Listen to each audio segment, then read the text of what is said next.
nothing but the dog in me. Why must I chase the cat?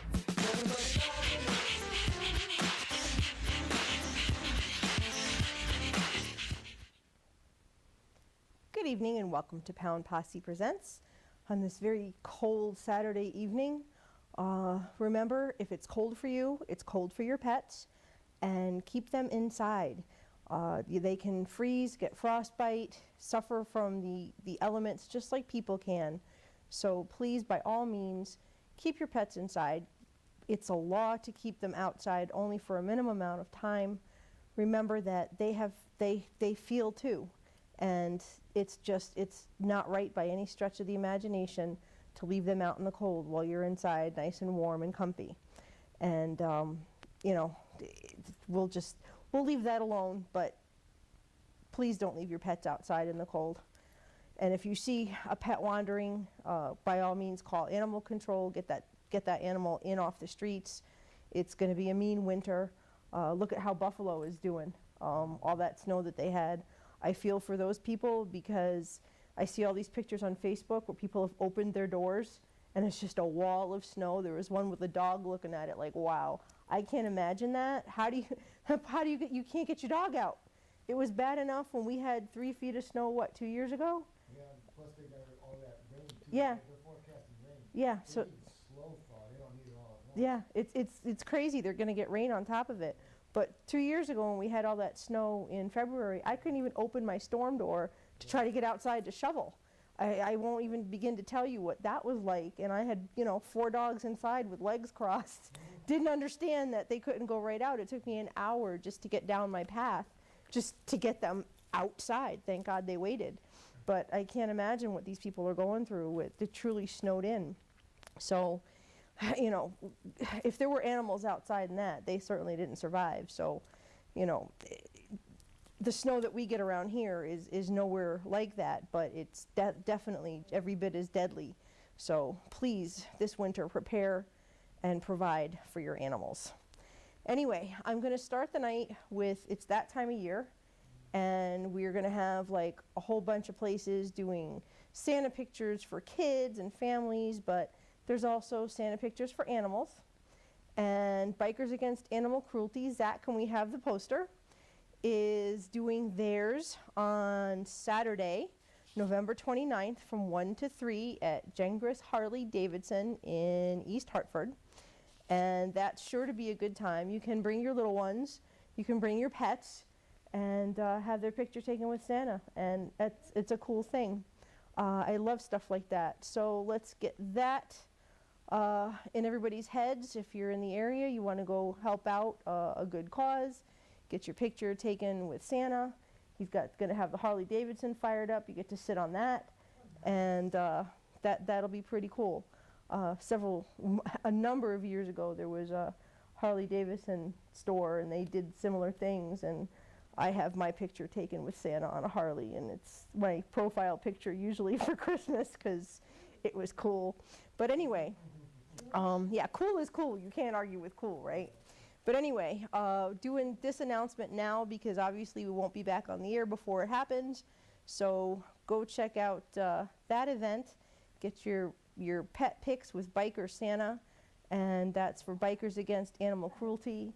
And that's the poster. I have shared it on the Posse Presents Facebook page. It's up on their pages. Make sure you go out and say hi. Tell them Theo sent you. Anyway, I will take the camera back for a moment.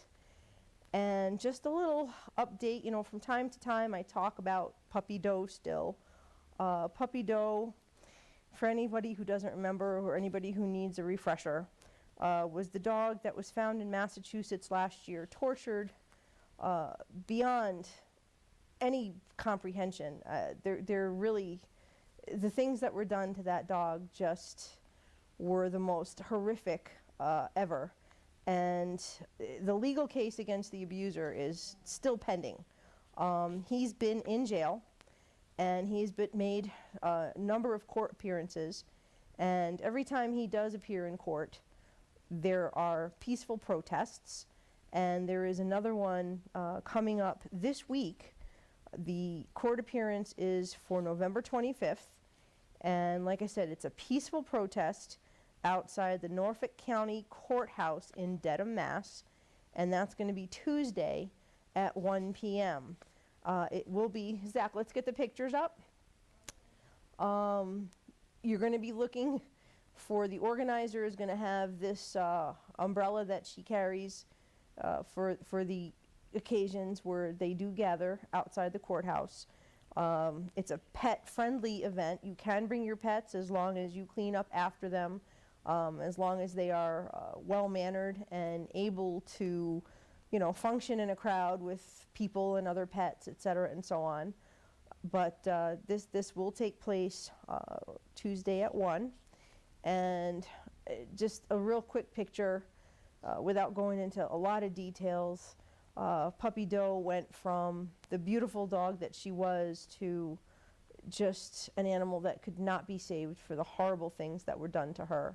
And hopefully there will be some justice brought to this situation, that she didn't die in vain, and that this horrible, horrible person, who I can't even give a name to, will pay for his crimes. You know, what he did to this poor dog, just unthinkable. There was no way they could have saved her. She would have been miserable and just suffered for her whole life, abandoned, left for dead in a park where there is now a memorial bench, which is a beautiful piece of art, and people can go visit it. And I guess there will be a gathering there after the court protest too. So it's something, if you want to make a day of it, definitely can be done. You'll get to meet a lot of the people who have been key in keeping Puppy Doe in the public eye, and, you know, show your support. This dog didn't deserve this. No animal deserves it. But I'm not just, you know, I've gone through the details of what was done to her before, and I'm not going to do it again right now. But by all means, if you can make it to that protest, it will certainly give a voice to her. And like I said, the whole point is that she did not die in vain. I will take the camera back for a second, Zach. And that kind of leads me to something that I think is pretty cool. You all know what a Juno fan I am. And Juno's mom and Juno have started a campaign. It's called the Speak Up campaign. Let's get that poster up, Zach. And it speaks to the fact that domestic abuse and animal abuse are tied together. Usually someone who abuses an animal is also someone who either moves towards domestic abuse, or it's a simultaneous thing. They're very connected.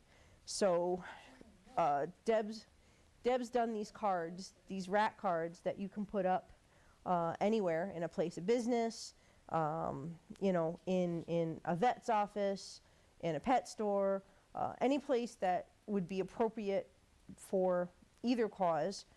With some information is up on there, and she will send them out to you, you know, to try to cut down on the fact that this happens, to try to raise the awareness and put it in people's minds that, you know, if you see something, you need to say something.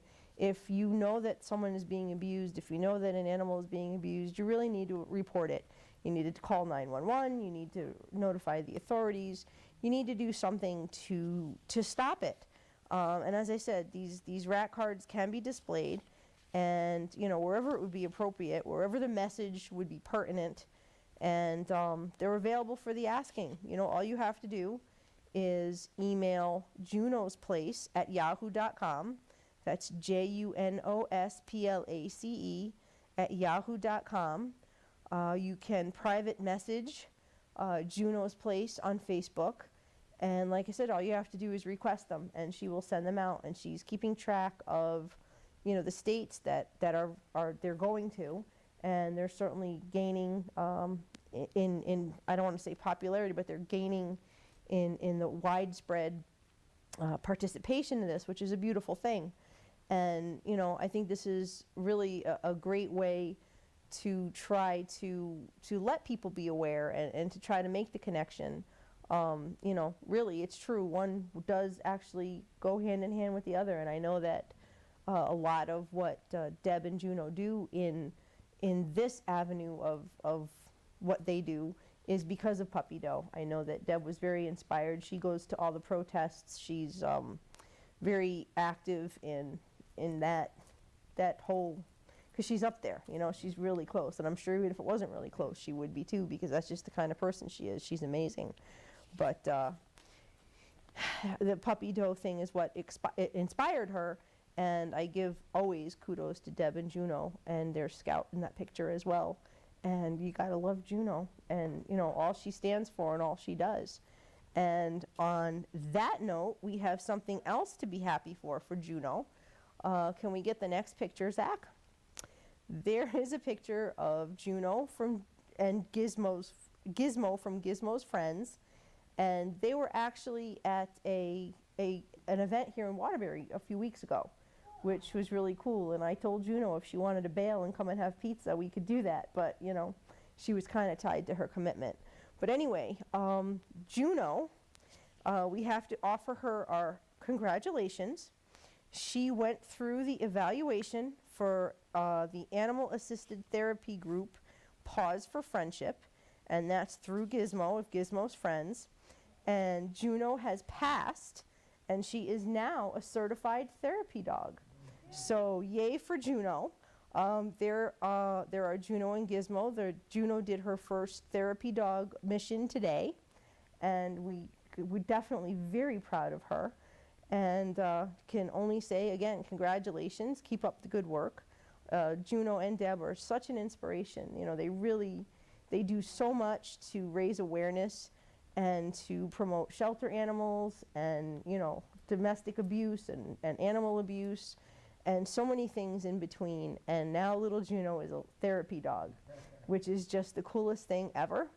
And I would just love to know, like, that's just, that picture on the couch is, like, so cool. You can just, like, hear the conversation between them, you know. But Juno in that dress just killed me, too. I have to say. They were, like, all red carpeted out that night, and a lot of the pictures that were on both of the Juno's Place and Gizmo's Friends page were just too much of them with, you know, people all dressed up. And like a puppy wedding. Yeah, it does. It looks like a puppy wedding. It's true. But it wasn't. It was just a promotional appearance.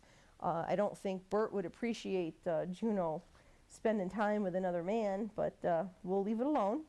We'll leave that all alone. But definitely make sure you check out on Facebook Gizmo's Friends, and it's spelled just the way you see it there, F-R-E-N-S, a little spin on the word friends.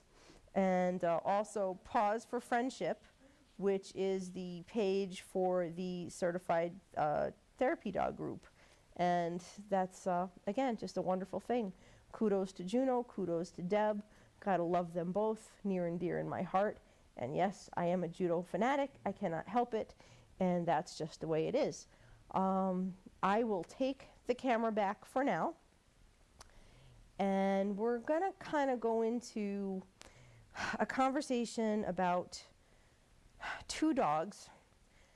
I've touched on this story before. I really haven't gotten too far into detail. And unfortunately, you know, sometimes details aren't mine to give. Sometimes when there's a legal case and there's a lot of stuff going on, it's really hard to get into all the details without feeling like you're going to jeopardize the outcome of something. And that's kind of the situation that it's been with this. For anybody who has heard of them, for anybody who hasn't, there are two dogs in Hamden, Kato and Kleo. They're two Rottweilers who have, for 2 years, been on death row at animal control. And it's not an easy situation. It's just, it's a horror to think that they've sat in a pound for 2 years while legal battles have ensued over their fate.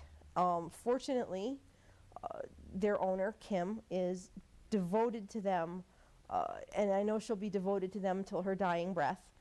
and she has fought for their release, and unfortunately, the battle still goes on. So my first question is, how does the Department of Agriculture, who is supposed to be there for the welfare of animals, justify the cruelty of holding up this case? How does the town of Hamden justify the cruelty to the animals for holding up this case, where now they've been more than 2 years in captivity and barely a year living their lives as loved and cherished family members? It's a tough pill to swallow that they would be so adamant. It's a tough pill to swallow that there's so many inconsistencies in what's happened with the case. Just to rewind, what happened was that Kim was in the yard with Kato and Kleo, and she was cleaning up the yard, and before she knew even what happened, her gate was opened from the outside, and Kato and Kleo went down the street. Now, she immediately realized what happened, and she went after them to get them, to come back. But you have to understand, the neighborhood that she lives in the house that she grew up in. She takes care of her elderly mom. As is the case in a lot of places, it's not a good neighborhood anymore. She's lived there her whole life. Once upon a time, it was a fabulous neighborhood. But just like a lot of others, it's deteriorated over time. It's become a crime neighborhood. Kim is not part of the criminal element. She just unfortunately lives there, knowing that she wants to get out of there and take her mother and herself and her babies to a better place. But, there's a lot involved in it. And unfortunately, now that she's so involved in trying to save her dogs, she really doesn't have the same means, legal fees and all that other stuff to get out of there. So she's stuck in a lot of ways, a lot more ways than one. But, this isn't a neighborhood like you and I are used to. This is a neighborhood where there's criminal element everywhere, people hanging out on the streets. There's just, it's the kind of neighborhood where you and I would drive around to not have to drive through. Well, this is where this woman is stuck living. And being that that's the kind of neighborhood it is, Kato and Kleo got to the end of the street, and the unthinkable happened. They just going up to people trying to be dogs and be friendly, and they were misunderstood. And unfortunately, it was like a gang scene. There was a frenzy, and people started beating the dogs just because they were there and just because they were loose. So Kato got beat to basically within an inch of his life. Kleo took a beating. And this is all in this time it took Kim to get from down the street to where her dogs were. It was like just this instant, unbelievable thing that happened. And, was there a bite involved with all of this madness? Yes, there was. And I'm going to say it was a bite of an undetermined nature, is probably the best way to put it. And, the person was paid off by the insurance company. The person is, living their life off into the sunset, so to speak. But in the meantime, the town of Hamden issued a disposal order that's been upheld in court. It's been an ongoing legal battle, like I said. The fight's been going on. It was 2 years in October. And, they were taken away from a loving home. Kim adores them. They've been in limbo. Kim's mother, again, a 90-something-year-old woman. These dogs were her comfort during the day. Kato was destined to be, her therapy dog, and now he sits in a pound. Unfortunately, it's truly a family ripped apart is what it is. And, there really has never been any evidence whatsoever that Kato and or Kleo were vicious. They went out in the street. They were let out. They, just wandered down the street and got caught up in a gang mentality. I don't know what else to call it. just completely unimaginable to people who don't live in a neighborhood like that, how fast something like that could happen. And it's such a raw deal that not only this is what happened. I mean, okay, fine. If you wanted to quarantine them because there was a human contact made, fine. 14 days, they should have been home. But 14 days later, the disposal order came down, which, if I'm not mistaken, is a little bit out of the time frame that should happen. But I'm not going to speak, I'm not going to make legal claims. The dogs were never vicious. Kato spent most of his quarantine basically in the hospital fighting for his life. He had head trauma and, contusions and all kinds of injuries. Kleo didn't get it as bad, but, after the 14-day quarantine, it should have been over. Quarantine, done, home. But unfortunately, they decided that, these dogs needed to die, and really for no reason. How do you justify what happened? You really can't put it all together and say, the dogs got out, they got beat, somebody got bit, okay, now let's kill the dogs. It just doesn't make sense. Unfortunately, it seems now that we're coming down to the wire with this. Throughout the whole thing, the town's concerned, the Department of Agriculture is concerned, everybody's concern is the liability. Okay, now I get liability, but they don't want to release the dogs lest it happen again, and then the town's going to get sued because they gave them back. The whole case is just, it's mind-boggling to me how it seems that everybody was only interested in the sensationalism of, oh, two dogs got out, they bit somebody. They don't even know which dog bit anybody, and why wouldn't they have bit somebody if that's the case of what happened. But, they didn't necessarily go the right route for taking statements. They didn't go the right route for, investigating facts. There was an evaluation by a professional who did not deem the dogs to be vicious. And, there's just, at this point, I think it's a situation that's fraught with people who made a mistake, were hasty in judgment, don't want to admit their mistake, and, really are afraid to let go and do the right thing and let these dogs go home. Because you know what? That's all that Kim wants, is to have her dogs back. This has consumed her for 2 years. 2 years. Can you imagine? There's no way I can. And, she's tried to take the high road. She's, believed that there will be justice. She's believed that this will turn out okay.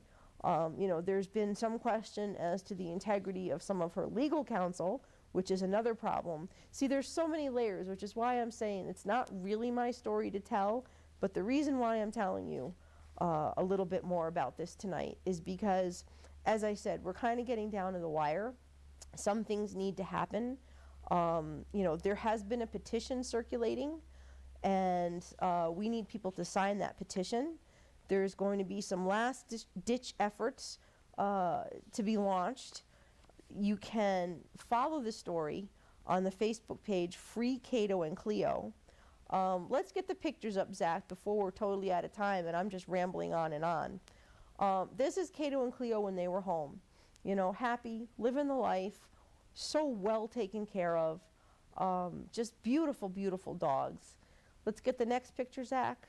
And here's how they're living now. This is how they live, 24/7, 365 for 2 years. Can you just imagine? They are the friendliest, happiest, most well-adjusted dogs, and you really have to give credit to Kim's commitment that they are. Let's get the next picture. They're so in love with each other. They're not allowed to be together very often because they're in a kennel. But here they are. still smiling, still beautiful. Let's get the next picture, Zach. I mean, they're just, look at those smiles. I mean, they're just beautiful. I mean, you can't convince me that either of these two dogs has a mean bone in their body. They got out, they ran down the street. Yeah, Speedo would love to hug them. They got out, they went down the street, they were in the wrong place at the wrong time, which, you know, really just, it's what it all boils down to. It's a tragedy in and of itself that something like this has to happen. Let's get the next picture. This is their owner's mom. Now, are those vicious dogs hanging out with a woman in a wheelchair? Come on, really? I just don't get it. I don't get how anybody wants to say that these are vicious dogs. They're just not. There's a lot more to the story. Like I said, there's going to be some calls to action, different things that we want to do to try to just stand up for them and be a voice and express how wrong we really think this is. If it comes down to begging for their lives, there are many people who are willing to do that. But free Kato and Kleo on Facebook. That's Kato and Kleo, so that you can find the spelling correctly. I'll have the page posted on Pound Posse Presents. There is an email, freekatoandkleo@aol.com. If there's anybody who wants to email. There's a lot of people. The page has gotten a lot of likes in the last week or so. There was a court date, and unfortunately, you know, there was even the option of sending them to a sanctuary just to keep them alive and get them out of the pound, and that was turned down. And again, the courts are upholding the decision to kill them, and we just can't let this happen. They haven't come this far. Kim hasn't invested so much of her life to try to save them, for this to end this way. So, like I said, there's certain things that we're working on to try to beg for their lives, basically, at this point. There's going to be another court date this week, and we'll see what happens. But please, people, be aware of this. Sign on to the page, like it, follow it, help us out. Let's try to be their voice. One last cry for Kato and Kleo. I'm going to say peace, love, and dogs. Good night, and thanks for watching. We'll see you next week with a special guest.